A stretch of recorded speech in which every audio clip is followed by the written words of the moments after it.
Bom, Bom pode dia, iniciar. irmãos. Aqui estamos nós para apresentar mais um trabalho. Dessa vez é sobre Galileu Galilei, um filósofo, mais conhecido como astrônomo e físico. Próximo.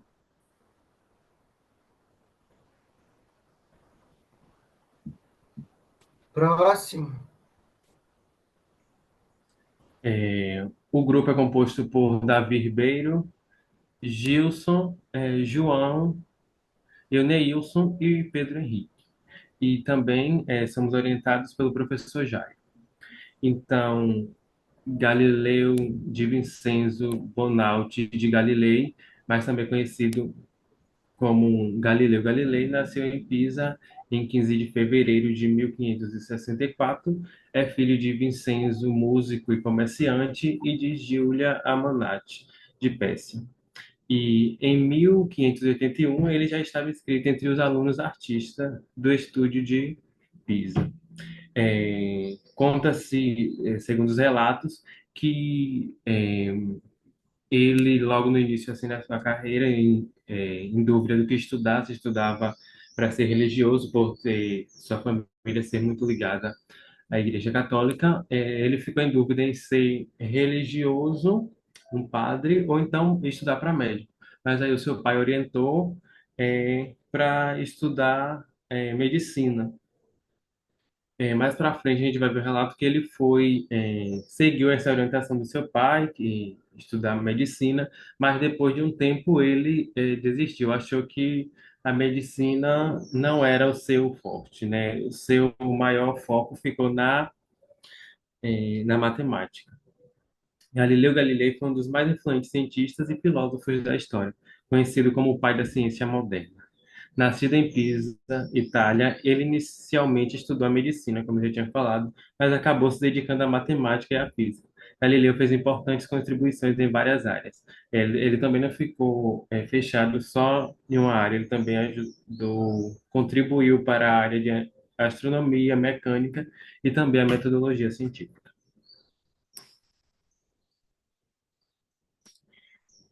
Antes de eu entrar nessa seara, também conta-se que ele é, teve filhos, né? Três filhas, se eu não me engano. Uma dessas filhas deles era freira. E mais para frente, lá no final da vida dele, ele vai acabar sendo condenado. O primeiro ponto, uma das principais fases dele foi o início, que foi a educação, né? Galileu estudou na Universidade de Pisa, onde se interessou por matemática e física.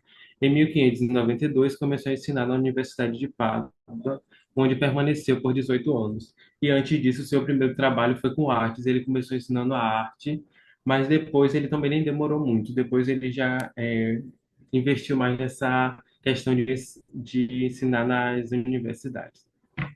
O segundo ponto foi as descobertas astronômicas. Em 1609, Galileu construiu um telescópio e fez descobertas significativas, como as luas de Júpiter, as fases de Vênus e as manchas solares. Essas observações apoiaram a teoria heliocêntrica de Copérnico, que afirmava que a Terra e os planetas giravam em torno do Sol. Então, através desse telescópio, ele conseguia ver e também percebia que aquilo não era apenas uma estrela, né? Ele conseguia também identificar novos planetas. O terceiro foi o conflito com a Igreja. A adesão de Galileu ao copernicanismo gerou conflitos com a Igreja Católica, quer dizer. Em 1616, ele foi advertido a não ensinar a teoria heliocêntrica. Apesar disso, ele continuou suas pesquisas e, em 1632, publicou diálogos sobre os dois sistemas principais do mundo, que defendiam o heliocentrismo. Isso levou a um processo pela Inquisição e, em 1633, Galileu foi condenado e colocado em prisão domiciliar. Ele não só teve esse processo, ele teve vários outros processos, por isso ele foi condenado. E os últimos anos dele, né? Durante seus últimos anos, Galileu continuou a trabalhar em suas pesquisas, apesar de ter perdido a visão, que no próximo slide vai estar contando um pouco mais aprofundado sobre essa perda de visão dele. e morreu em 1642, assistido por seus discípulos. Depois, porém, um pouco se recuperou, retomou a ciência e escreveu seus grandes discursos, isso antes dele morrer. Próximo. Que vem a parte de Galileu, quando ele perdeu a visão, ele foi acometido de muitos e graves sofrimentos. E na noite do dia 8 de janeiro de 1642, assistido por seus discípulos Vincenzo e Evangelista, como podemos ler no relato histórico em que Viviane deixou esse relato sobre ele, né, que Galileu com a filosófica e cristã consciência, entregou a alma ao seu Criador, saindo desta vida e nos alegrando em crer nisso, para desfrutar e ver mais de perto aquelas maravilhas eternas e imutáveis, que por meio frágil e artifício, mas com tanta avidez e impaciência, ele havia procurado aproximar-se de nossos olhos mortais. E antes disso, quando falou no slide passado sobre que ele foi acusado, condenado, em um dos estudos fala que ele também que ele teve filhas, né? Então que as filhas, uma delas era freira. Então ele, como por ela ter essa a proximidade com a religião, ele não queria que ela soubesse das condenações dele, né? E em especial por ele ser condenado por ir contra as doutrinas da igreja, né? Ele sempre batia de frente sobre essas questões. Aí, uma das filhas acabou escrevendo a carta para ele e pedia, depois a filha mais nova, que era a freira, pedia para que ele sofresse isso, mas que ele sofresse, ela já via isso também mais numa questão religiosa, né? Ela pedia que ele sofresse isso e aguentasse, porque isso também era uma forma pelo qual Jesus também passou pelos sofrimentos. Se Jesus passou pelos sofrimentos, que ele também deveria aguentar tudo aquilo. Próximo. E aqui também traz um pouquinho as principais obras dele, né?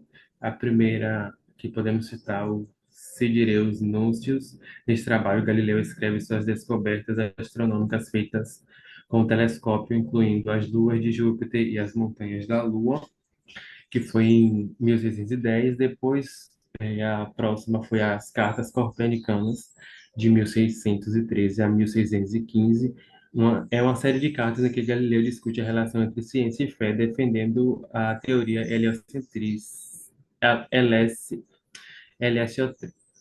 heliocêntrica. Foi dessa divergência dele aí que acabou gerando um conflito com a igreja, né? Essa relação entre igreja e fé. Depois, o diálogo sobre os dois sistemas principais do mundo, que foi em 1632. Nessa obra, ele apresenta aqui um debate entre um defensor do heliocentrismo e um defensor do geocentrismo, onde Galileu expõe suas ideias sobre o universo. E, por último, os discursos de demonstrações sobre duas novas ciências, que foi em 1638. Neste livro, Galileu discute a mecânica e a resistência dos materiais, estabelecendo fundamentos para a física moderna.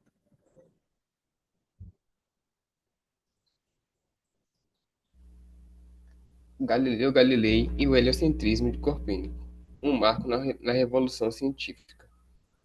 O modelo heliocêntrico defendido por Copérnico propunha que a Terra não era o centro do universo, mas que o Sol ocupava essa posição, com os planetas, incluindo a Terra, girando ao seu redor. Esse modelo, publicado em 1543 na obra da Revoluções, que era apoiado pela Igreja e defendido por Ptolomeu, que via a Terra como o centro do universo. O heliocentrismo já era, na época, uma teoria que questionava a visão tradicional, mas Copérnico não conseguiu provar cientificamente sua hipótese, pois não possuía tecnologia ou métodos experimentais avançados. Galileu, com seu uso inovador do telescópio, foi capaz de fornecer evidências empíricas que apoiavam a teoria heliocêntrica. Em 1609, após ouvir sobre o telescópio, ele o aprimorou e começou a observar o céu. Entre suas descobertas mais significativas estavam as luas, Júpiter, as fases de Vênus e as manchas solares, que refutavam o modelo geocêntrico de Ptolomeu e fortaleciam a teoria heliocêntrica. A defesa do heliocentrismo por Galileu não foi apenas uma questão astronômica, mas também um grande desafio ao pensamento filosófico e teológico da época. Em suas obras, Galileu estabeleceu uma visão do mundo em que a matemática e a observação eram os pilares para a explicação dos fenômenos naturais. Próximo, próximo. Essa visão empírica e matemática estava profundamente ligada ao pensamento de alguns filósofos, como René Descartes e Francis Bacon. Descartes, em sua busca por uma ciência que se baseasse em evidências claras e racionais, propôs uma filosofia mecanicista, na qual o universo funcionava de acordo com leis matemáticas. Bacon, por sua vez, defendia a importância do método experimental para a descoberta do conhecimento, o que também era central na abordagem de Galileu.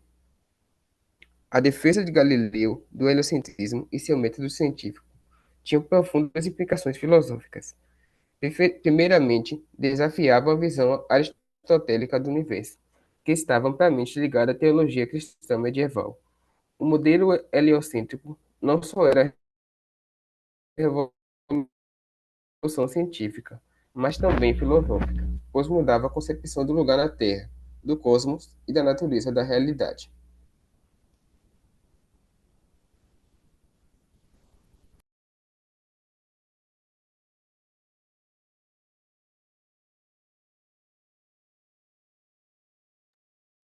Agora a parte de Gilson. Gilson, O Sidereunúncio e as confirmações do sistema copernicano. No Sidereunúncio, publicado em 12 de março de 1610, Galileu Galilei explora sua descoberta astômica que desafia a visão aristotélica e protomaica do universo. No início do século XVIII, que podemos ver, a visão do mundo predominante era baseada nas ideias aristotélicas e nas astronomia protomaica, que colocava a Terra no centro do universo. Essa visão não apenas influenciava a ciência, mas também estava profundamente enraizada na filosofia e na teologia da época. A Igreja Católica, que tinha um papel central na vida intelectual, apoiava essas compreensões criadas em um ambiente hostil para aqueles que desafiavam essas ideias. Aqui eu separei essas ideias em 5 pontos, que a primeira diz: o universo é maior que se pensa, com a adição de que, com a adição de outras inumeráveis estrelas jamais vistas antes. Ou seja, Galileu argumenta que o universo é vasto e contém outras inumeráveis estrelas jamais vistas antes. Essa afirmação dele desafia a visão geossintética que colocava, como foi dito na leitura que eu fiz anterior, colocava a Terra no centro do universo. E surgiu um cosmos muito complexo. A ideia de que existe muito mais estrela além da desconhecida na época não apenas expandiu o conhecimento astronômico, mas também iniciou uma nova era de exploração e curiosidade sobre o espaço. O segundo ponto fala: a Lua apresenta uma superfície irregular e montanhosa, semelhante à da Terra, constando a ideia de perfeição dos corpos celestes.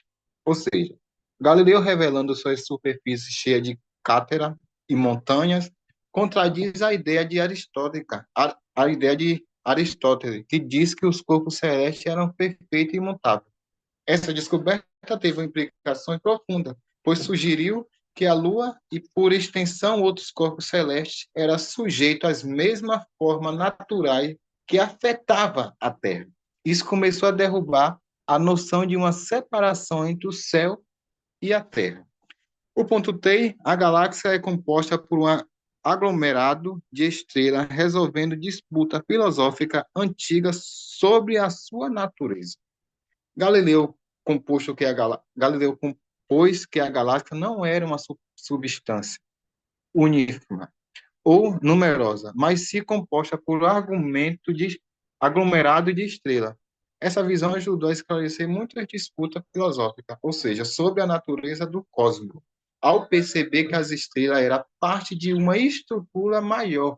Ela abriu caminho para uma compreensão mais profunda da forma de organizar o universo. O ponto 4, as numerosas são, na verdade, argumentos de pequenas estrelas. Ou seja, para Galileu, repetição de numerosos como argumento de estrela foi revolucionário. Isso desafiou a compreensão anterior, que considerava numerosa como entidade separada ou diferente das estrelas. Essa mudança na perspectiva levou à necessidade de novas metodologias para observar e classificar os objetos celestes, contribuindo para o desenvolvimento de astronomia moderna. E o cinco e último ponto, a descoberta do satélite de Júpiter, que Galileu chamou de estrelas medicinais, apresentando um modelo em miniatura do sistema copernicano. Ou seja, os satélites medicinais, a Lua de Júpiter, que foram uma descoberta crucial, que forneceu um exemplo concreto de modelo proposto por Aristóteles ao observar esses satélites. Galileu mostra que nem todos os corpos celestes obtinham a Terra, desafiando assim o modelo aristotélico ptolomaico denominante na época. Essa descoberta não só apoiou o heliocentismo, mas também estabeleceu um paralelo entre o sistema solar e outro sistema planetário. E aqui eu coloco uma explicação dividida em 3 pontos que diz: essas observações não apenas ampliavam a compreensão do universo, mas também questionavam a distinção entre os corpos celestes e terrestres. Galileu argumenta que a Terra não é especialmente diferente da Lua, o que leva à ideia de que a Terra também pode se mover. Galileu continua suas investigações em Florença, observando as frases de Vênus e mancha no Sol, que contradiz a imortalidade do céu, defendida pelo aristotélico. Ele critica a tentativa de salvar o sistema ptolomaico através de hipóteses não comparáveis e estabelece uma nova metodologia científica baseada em evidência empírica. Essa descoberta comunia em um conflito com a Igreja Católica e com defensores do sistema aristotélico, como Clávio. Galileu, reconhecido por estabelecer as bases para o método científico moderno e por apoiar do, a teoria copernicana. Próximo.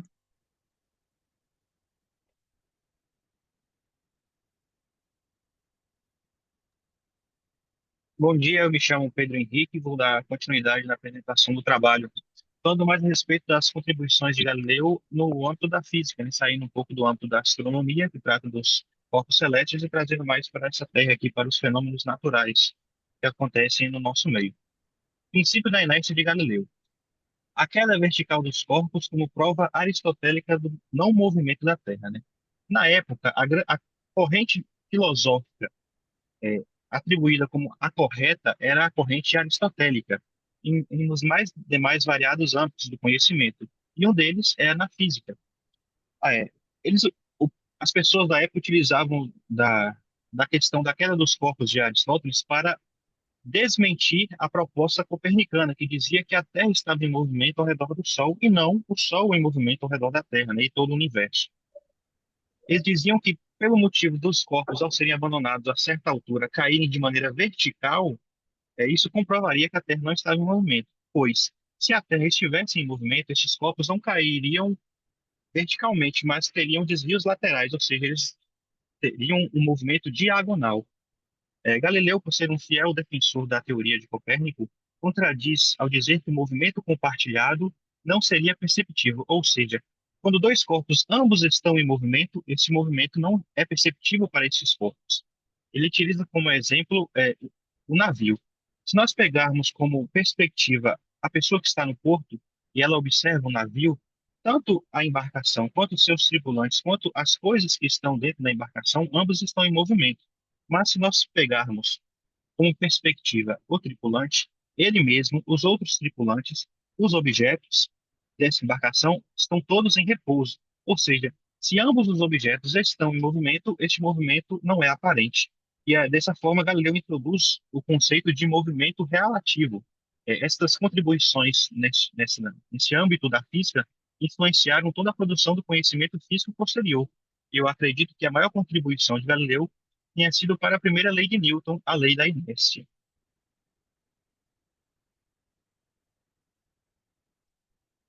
É, Outra perspectiva que Galileu nega da teoria de Aristóteles, da teoria física de Aristóteles, também diz relação à queda dos corpos, mas aqui há uma outra perspectiva.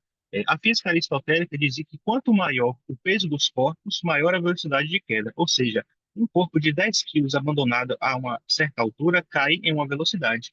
Um corpo de 1 quilo abandonado na mesma altura cairia em uma velocidade inferior, pois seu peso era menor.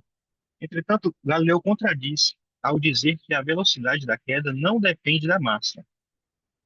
Para explicar essa sua teoria, ele anuncia na Universidade de Pisa o seu experimento público, na famosa Torre de Pisa, a Torre Torta de Pisa.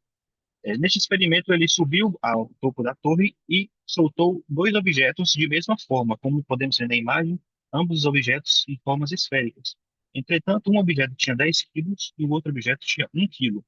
Ao fazer o experimento, ao abandonar os objetos a certa altura, ambos os objetos chegaram ao solo ao mesmo tempo, assim comprovando a sua teoria de que não depende da massa a velocidade de queda dos corpos. Hoje nós sabemos que ambos os corpos são influenciados pela mesma aceleração, que é a aceleração da gravidade.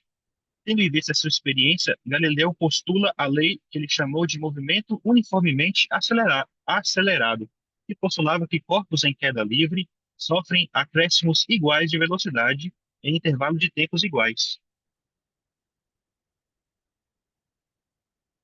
É, certo. Mas aí poderia se surgir um questionamento, né? Mas se nós soltarmos, fizermos o experimento nós mesmos, soltarmos uma pedra em uma pena, nós observaremos que a pena chegará em um tempo maior ao solo. Galileu explica isso devido à forma dos objetos. Pelos objetos não possuírem a mesma forma, a pena possui uma forma que lhe dá maior resistência ao ar. Ou seja, como nós podemos ver nesses dois estudos do ensaio aqui, a resistência do ar faz a pena cair mais devagar do que a pedra. Entretanto, posteriormente, quando foi criado a bomba de vácuo, que é uma bomba que consegue retirar todas as moléculas do ar de um certo compartimento, e criar um ambiente de vácuo, foi realizado o mesmo experimento. E foram soltos uma pena e uma pedra. E ambos os objetos chegaram ao solo ao mesmo tempo, comprovando assim que Galileu sempre esteve certo. E, de fato, a massa não altera a velocidade de queda dos corpos. Ciência e fé no pensamento de Galileu Galilei. Como nós podemos ver, Galileu foi um cientista e um filósofo muito à frente do seu tempo. Cada vez que, com seus experimentos e suas teorias, ele negava as correntes consideradas verídicas da época, ele sofria perseguições. E, na época, a grande conservadora e legitimadora de todo o conhecimento e produção científica também era a Igreja Católica, que baseava os seus conceitos na Sagrada Revelação, nas Sagradas Escrituras. Por isso, todos aqueles que negavam as passagens das Escrituras incorriam em heresia, eram acusados de heresia. E com Galileu não foi diferente. Mas Galileu se considerava um bom cristão. E em resposta a essas acusações, ele, dá, ele argumenta que não existe oposição entre a ciência e fé. Para ele, tanto a fé quanto a ciência são ambas verdadeiras e válidas. Ambas falam a verdade. A fé e as escrituras, para o pensador, tratam exclusivamente de questões diferentes. Para ele, as escrituras tratam de questões de cunho moral e religioso, e não de ciências naturais. Por isso, não pode-se afirmar que os textos sagrados tratam em definir verdades científicas, mas sim verdades de fé. Os textos sagrados utilizam de sua linguagem, que é influenciada pelos concursos, né, para expressar uma mensagem de salvação, que busca levar o homem ao céu, e não verdades científicas. Já o conhecimento científico tem por objetivo descobrir a linguagem da natureza, descobrir como, por quê e de que forma os fenômenos da natureza acontecem. Galileu mostra assim que não há oposição entre ciência e fé, e que todo o seu conhecimento científico que ele produziu não busca contrariar em nada o que revela as Sagradas Escrituras. E aqui eu passo a palavra para João.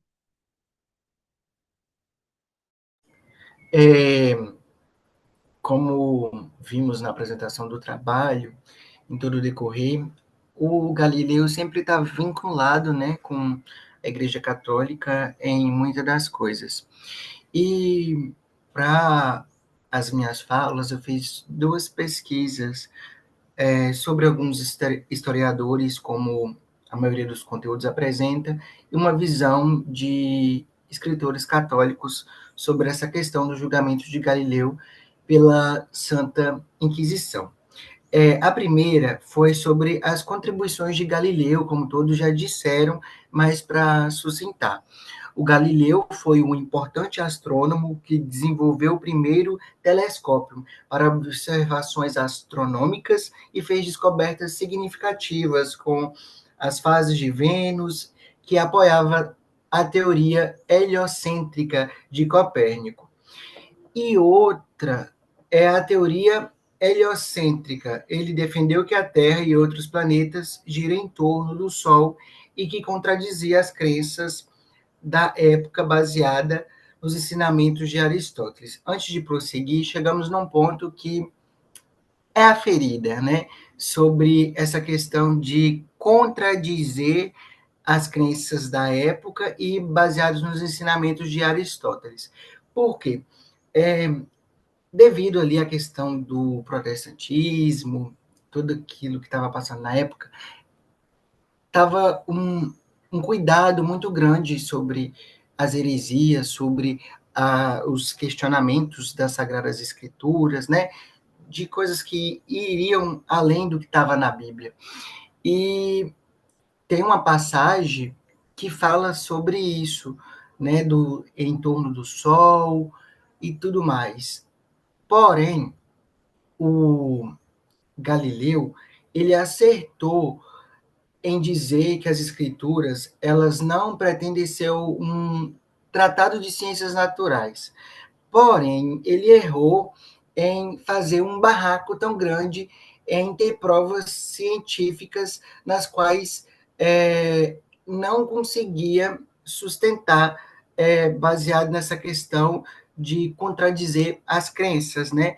Contradizer aquilo que estava na Bíblia. O outro ponto é sobre a obra controversial. Em 1632, ele publicou diálogos sobre os dois grandes sistemas do mundo, que defendia suas ideias, mas foi condenado pela Igreja. Já o quarto é o julgamento e renúncia. Em 1633, Galileu foi julgado pela Santa Inquisição por heresia. Para evitar punições severas, ele renunciou publicamente suas ideias em uma confissão. Próximo.